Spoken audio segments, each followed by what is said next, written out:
Ada yang kemudian dilakukan sahabat, Rasul itu tidak melakukan. Apa? Sholat tarawih. Sholat tarawih 20 rakaat Rasul tidak melakukan. Karena Rasul sholat tarawihnya hanya 9 rakaat. 9 rakaat itu yang dilihat sahabat. Karena hadis solu kama ra'aitumuni sholli, sholatlah kamu sebagaimana kamu lihat aku sholat, maka Abu Bakar sholatnya 9 rakaat tarawih. Nah Umar enggak, Umar 20 rakaat. Bahkan Umar mengatakan nikmatil bid'atu hadhihi, sebaik-baiknya bid'ah ya tarawih iki. Nah, maka orang ahli sunnah wal jamaah, apalagi yang dimaksud dalam jumhurul ulama, memakai patokannya Umar. Apa? Bid'ah itu ada yang bid'ah hasanah. Karena saya dulu mengatakan nikmatil bid'atu hadhihi, sebaik-baiknya bid'ah ya iki tarawih. Jadi tarawih 20 rakaat itu bid'ah aslinya, cuma sebaik-baiknya bid'ah. Ali tarawihnya 20 rakaat, Ali nggak mengatakan bid'ah.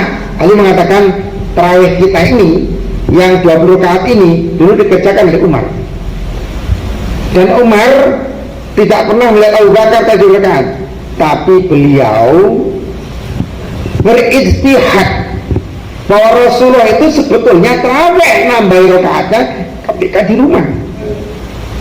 Setelah di rumah beliau sholat. Kenapa? Karena mendengar riwayat Aisyah bahwa Rasul itu witirnya saja 11 rakaat.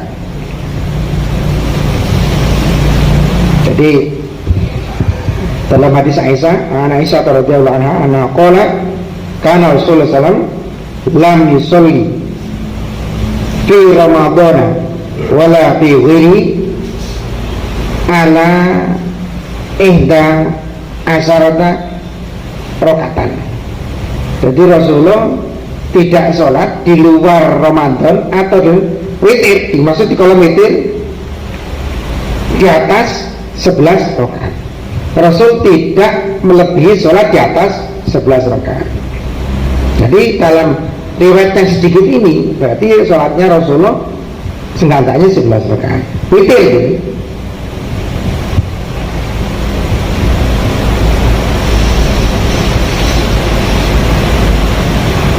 Kemudian anaknya Ali bin Abi Thalib, Hasan dan Husain, ini beliau masih ketika Sayyidina Hasan menjadi khalifah 20 rakaat. Ali menambahkan 3 witir, Hasan menambahkan 3 witir. Ketika Muawiyah sholat, beliau menjadi khalifah pertama Bani Umayyah 23 rakaat, 20 rakaat tarawih 3 witir. Begitu pula di zaman Yazid bin Muawiyah. Kemudian Muawiyah bin Yazid bin Muawiyah. Kemudian Ammar bin Hakam. Nah, ketika zaman Umar bin Abdul Aziz, tarawihnya ditambah 36 rakaat plus 5 witir. Jadi pada tahun 90 Hijriah, tarawih di Madinah itu rata-rata rakaatnya 36 tarawih dan 5 witir, totalnya 41 rakaat. Apa alasan beliau? Ini juga istirahat bid'ah. Tapi tadi kata Umar, nikmatil bid'atu hadis, sebaik bid'ah ini tarawih itu. Kata Umar bin Abdul Aziz, kita sholat ini tarawih kita lebihkan supaya pahalanya bisa mendekati orang yang tarawih di Masjidil Haram. Jadi alasan ini bisa memungkinkan tarawih di Indonesia 100 rakaat. Untuk apa? Mengejar pahala supaya tidak terlalu jauh dengan Masjid Nabawi. Apa bedanya? Karena sholat di Masjidil Haram sama dengan sholat 100.000 kali di luar Masjidil Haram. Masjid Nabawi 2 rakaatnya lebih hebat daripada 1000 rakaat di luar Masjid Nabawi. Nah, di ini tentu mengejar keseimbangan. kok enek, yuk sholat tarawih yuk, coba-coba yuk 100 rakaat, monggo, boleh. 30 hari 100 rakaat, malam lebaran dirawat di rumah sakit. Idul Fitri lainnya sholat id diimpus, tiap bengi 100 rakaat. Ulun witirnya sepakat, kita witir berapa? Gak usah banyak-banyak, tetap 11. Berarti sholatnya berapa? 111 rakaat. Ini dibaca apa? Satu malam 3 juz. Setiap malam 3 juz. Terawih jam 10, rampung sahur. Bahasan genep pertebakan zakat 3 bulan. Artinya apa?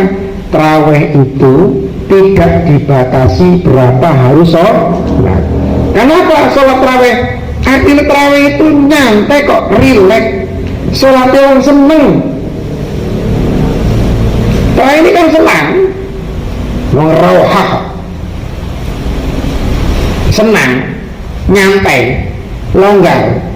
Maka terawih kita harus dibikin kan seneng.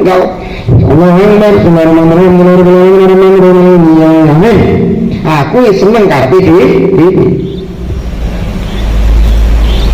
terawih itu nyantai. Tapi nak sampai diimami imam senyantai, bubar juga terawihnya. Allahu Akbar kabira walhamdulillah katsira wa subhanallah bukratan wa asila inni wajhu 10 menit baru kabira. Terus Al-Fatihah lambat. Bismillahirrahmanirrahim. Alhamdulillahirrabbilalamin. Sampai sikile cokot nyamuk, greget, kentole lorong, sang tua-tua boyoe pegel, rase mumet, ibu-ibu sening buri permangan buka kakian, wetenge betuteng, ngatek kesel, wis.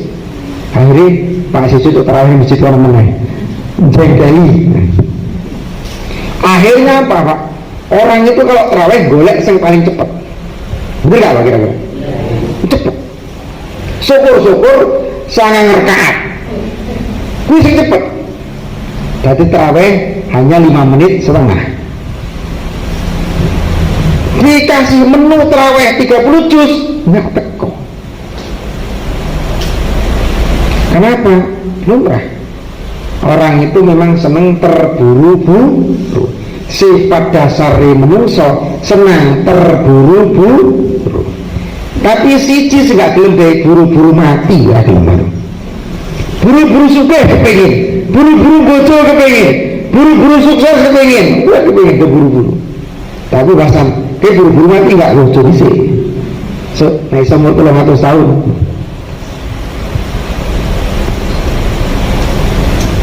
Tadi Rasul hadis kauliyah, fi'liyah, sifatiyah dan takliyah. Banyak yang di perilaku sahabat adan 2 kali itu ada semenjak Sayyidina Utsman. Zamannya Umar tidak ada 1 kali, ada Jumat. Abu Bakar ada 1 kali. Zaman Rasul ada 1 kali. Zaman Utsman adanya 2 kali. Dan Utsman itu yang merubah kunut. Kunutnya Utsman dilakukan sebelum rukuk. Maka riwayat Utsman itu diriwayatkan oleh Imam Malik. Imam Malik itu kunut, tapi beliau tidak pernah mengangkat tangan. Dan beliau kunutnya sebelum rukuk. Kenapa? Hadisnya yang riwayatnya melalui Sayyidina Utsman. Utsman juga kunutnya nggak mengangkat tangan dan kunut dibaca sebelum rukuk. Alasannya apa? Menunggu makmum supaya tidak telat dan masih mendapatkan bagian dari 1 rakaat sholat subuh. Imam Syafi'i meriwayatkan kunut dari siapa? Dari Umar bin Khattab. Umar ini kunut. Umar kunut dilakukan setelah tidak. Kemudian setelah sampai rukuk, sami Allahu liman, baru angkat tangan. Itu kunutnya Sayyidina Umar. Bagaimana Rasulullah? Apakah kunut? Rasulullah riwayatnya ketika kunut subuh, dalam hadisnya lam yazal yaknutu Rasulullah sallallahu alaihi wasallam hatta faraqat dunya. Tak henti-hentinya Rasulullah berkunut hingga beliau berpisah dengan dunia. Tapi hadis ini oleh Imam Ahmad Al-Hambali dinisbatkan pada kunut nazilah. Imam Syafi'i hadis ini dimaknai satu kunut subuh, kedua kunut witir pertengahan Ramadan kedua, dan ketiga kunut nazilah. Maka ketika kunut nazilah itu Imam Syafi'i akan menambahkan doa kunut nazilah. Kunutnya kita kan biasanya Allahumma hdina liman hadait wa afina liman afait wa tawalan liman tawalait. Nah, kok ada yang tidak disuarakan, didiamkan, supaya apa? Makmum ikut membaca kunut, tidak mengamini saja. Kemudian setelah itu ada doa nazilahnya yang kita sering baca dalam spiritual. Tasana bil izzati wal jabarut wa tasamna bi rabbil malakut wa tawakkalna 'alal hayyil ladzi la yamut. Allahumma srif anna hadzal waba wa qina syarraba wa najina min at-tan wa ta'un wal bala wal amr wal asqam bi lutfika ya latif ya khabir innaka 'ala kulli syai'in qadir. Wallahi wa sallallahu ala sayyidina Muhammad. Karena kunut ini bagian dari sunnah ab'ad. Kunutnya sunnah ab'ad. Salawatnya kepada Nabi sunnah ab'ad. Salawat kepada keluarga Nabi sunnah ab'ad. Maka salawat itu dibaca Wassalamualaikum ala sayyidina Muhammadin wa ala alihi washabihi wasallim. Jadi harus ala alihi washabihi, karena alihi juga bagian dari sunnah ab'ad. Kalau itu tidak dibaca maka sujud sahwi. Itu fikih. Bagaimana sifatnya Rasulullah? Jadi sifatnya Rasulullah dalam tentang sholat. Kita kalau sholat kan tahiyatnya duting kan? Duting itu digerak-gerakkan nggak? Digerak-gerakkan nggak? Nah, jadi kalau hadisnya Rasulullah SAW, jadi hadisnya karena Rasulullah SAW idza sholat karena yusiru fi sholah walam yuharrikuha, karena yusiru fi sholah bisababa walam yuharrikuha wala yuharrikuha. Karena Rasulullah SAW, ada Rasulullah SAW ketika sholat, beliau yusiru fi sholah bisababa, menunjuk isyarah dengan dikala sholat itu bisa babah ini, wala yuharikuha, dan beliau tidak menggerak-gerakkan. Hadis ini masyhur, bahkan Syiah saja meriwayatkan. Syiah Zaidiyah ini meriwayatkan, karena Imam Son'ani ini penulis kitab Subul Salam, dan beliau ini pimpinannya Syiah Zaidiyah di Yaman pada waktu itu. Beliau juga meriwayatkan hadis ini, dan beliau tidak menggerak-gerakkan dalam sholatnya. Karena yusiru bis sholah bis sababah wala yuharrikuha. Disingkat hadisnya, dipendekkan, karena yusiru bis sholah wala yuharrikuha. Kapan buktinya? Asyhadu alla ilaha illallah.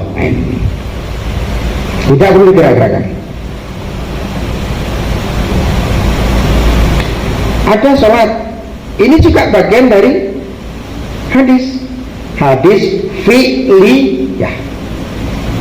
Kita sholat assalamualaikum warahmatullahi wabarakatuh, assalamualaikum warahmatullahi wabarakatuh, dosa enggak mukanya? Jadi hadisnya, karena Rasulullah SAW idza faragha min sholatihi, masaha wajhahu biyadihi limna summa qala Allahumma adhibil ba'sah isfi anta syafi la sifa'a ila sifa'uka sifa'an la yughadiru saqaman. Ini dalam satu riwayat. Apa artinya? Rasulullah SAW ketika selesai sholat, Beliau mengusap wajahnya dengan telapak tangannya kanan. Dan beliau berdoa, Allahumma adhibil ba'sa. Ya Allah, hilangkanlah adhibil ba'sa, hilangkanlah kesulitan, hilangkanlah penyakit, hilangkanlah sial-sial.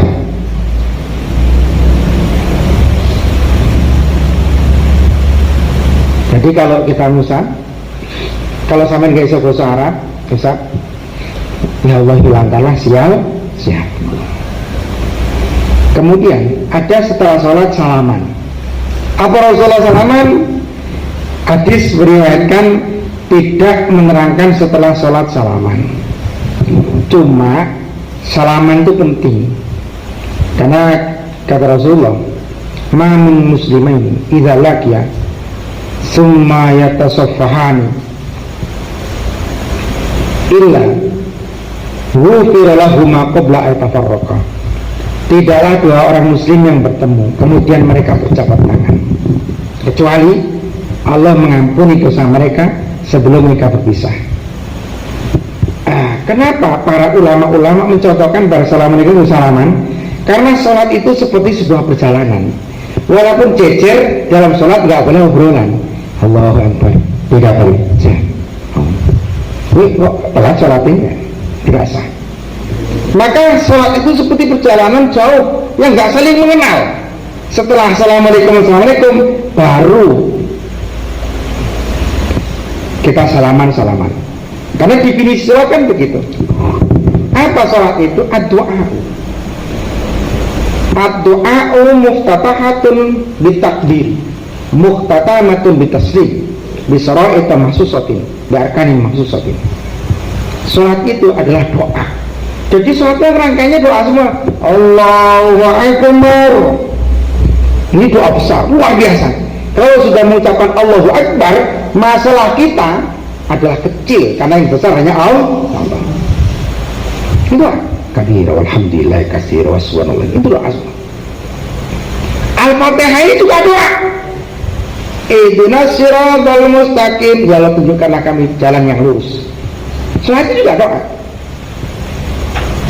Ta'udzubillahi itu doa. Maka doa yang diawali dengan takbiratul ihram, yang diakhiri dengan salam, dengan ketentuan syarat yang sudah ditentukan dan rukun-rukun yang sudah ditentukan.